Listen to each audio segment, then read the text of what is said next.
Good morning, good afternoon, or good evening, depending on where you are in the world. I'm Amanda Pedersen. I'm the news editor at MD+DI, and this is Medtech Unfiltered.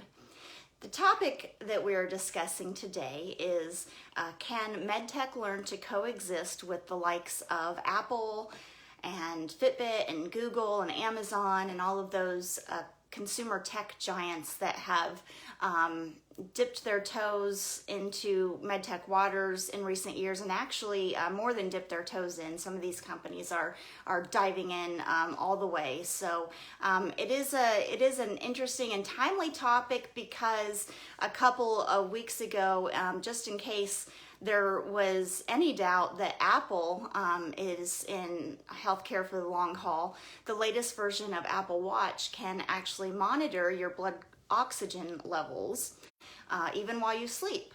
And that's particularly timely in the age of COVID because it could potentially be an early sign. It could detect early signs that you might have contracted the virus.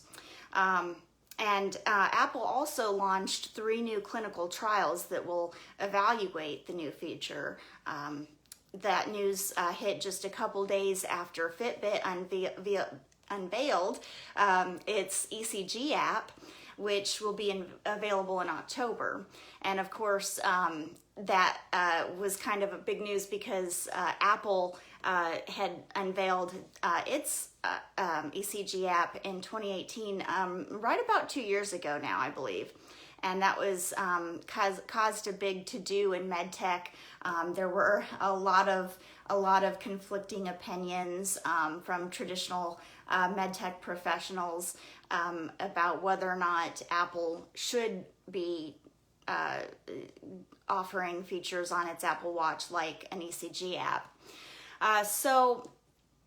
And of course, Fitbit is in the middle of being merged with Google, is assuming that all of the antitrust investigations clear.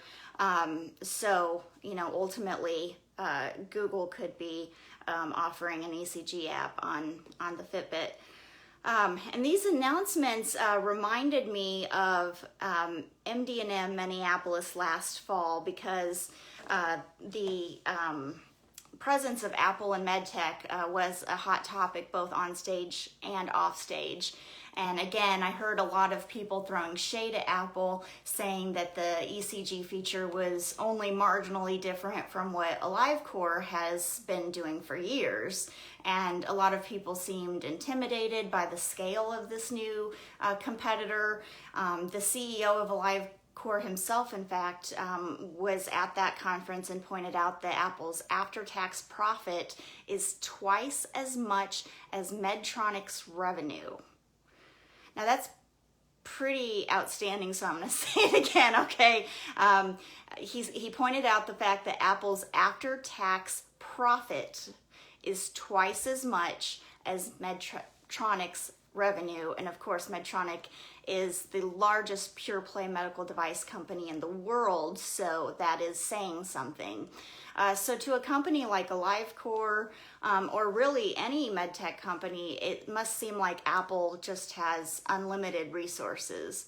And it's not just Apple and Fitbit and even Google that the industry has to worry about. It's companies like Amazon that we've seen Amazon making trenches in medtech and healthcare in general over the last couple of years.